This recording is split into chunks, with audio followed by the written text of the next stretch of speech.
Hey guys. I've had a few people ask me some questions about spell casting and stuff like that, how they should go about writing their own spells. Um, and a lot of people write their own spells. It's a good thing to try to write your own spells because if you do it, it puts your energy into it. It's going to work for you because you wrote it. It's what feels right to you. Um, but probably to me, the most important things that you should know before you even try to attempt doing a spell, you should know exactly what it is that you're trying to accomplish. Don't just cast a spell just for the sake of casting. It's a bad idea, and it usually muddies up the spell quite a bit. So, absolutely know what it is that you're trying to go after, and be specific. If you're doing a love spell, are you doing a love spell for the right reasons? Are you doing it to make somebody fall in love with you, or are you doing it to open yourself up to love, to make yourself more attractive to people so that maybe you can, find a partner? You know, be specific. If you're not specific enough, then things may not fall exactly how you mean to, because energy flows in the easiest route possible to obtain your results. So, that being said, also make sure that whatever it is that you're doing is not harming anyone else. You don't want to, going back to the love spell example, you don't want to cast a spell on a specific person to fall in love with you, because if you do that, you run the risk of, you basically are manipulating their free will, which harms them. So you don't want to do that. Um, Not a great thing to do. Because karma's a bitch, and it comes back to you, threefold, and it really sucks. Don't really want to go there. But what I do before I even get started writing a spell is I will get out a pen and paper and write down from beginning to end um, how I want it to go, and what materials I'm going to use. Do some research on the materials you're going to use. Don't use, if you're going to use herbs or stones, don't use an herb or a stone that has properties that are counterproductive to the result that you're trying to achieve. You guys will have to excuse all the background noise. I'm like at school right now in between classes making this video, so kind of a little bit distracted. Sorry about that.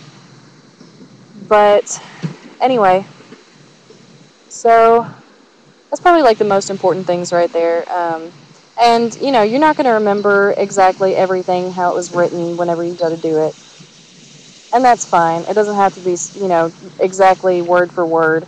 You can just pretty much wing it. It'll be okay. Um, I'm getting all these really weird looks, but it's totally cool. Anyway, so yeah, if it's not exactly how you wrote it down, don't worry about it. Your intent is really what matters. The focus that you're putting into it is really what matters. If you forget the words, make something up. As long as, you throw in and it harm none, or for the good of all, you'll be alright. As far as the structure goes, it varies from person to person. Are you going to need some help?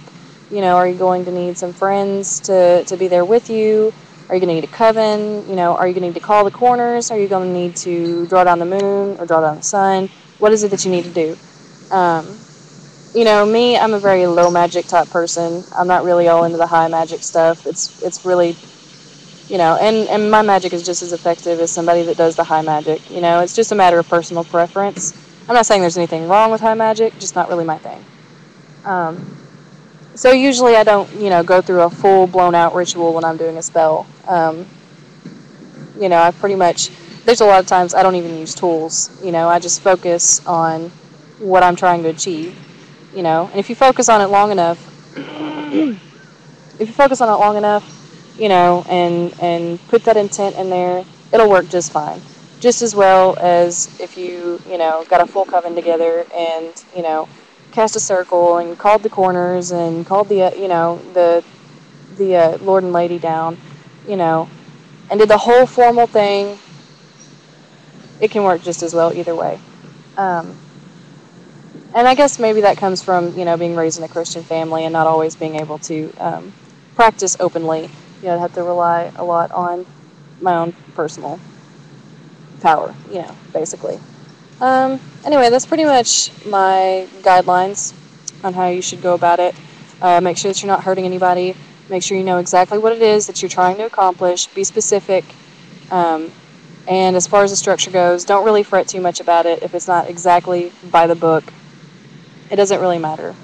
There's no one right or wrong way to go about doing it. So, you know, and just make sure that after you do the spell, you give thanks. That's probably one of the most important things that a lot of people overlook. Um, you know, show that you're grateful for the Lord and Lady's influence in your life. And after the spell manifests, thank them again. Make sure that you show that you are grateful for everything that they do for you and on a day-to-day basis. Um, Other than that, that's pretty much my guidelines. They're real simple, you know, real simple, not very in-depth. Like I said, make sure that you know exactly what it is that you're trying to accomplish. Be specific. Do not harm anyone. Write down exactly how you want it to go and go over it a few times. Proofread it. Because, you may, read through some of the incantations or whatever, or you may rethink an herb, and just, play with it. Doing a spell can be just as fun as it can be a serious thing, Um, so, really let your creativity flow through that and manifest, you know, in your spell work. Because it'll work better for you.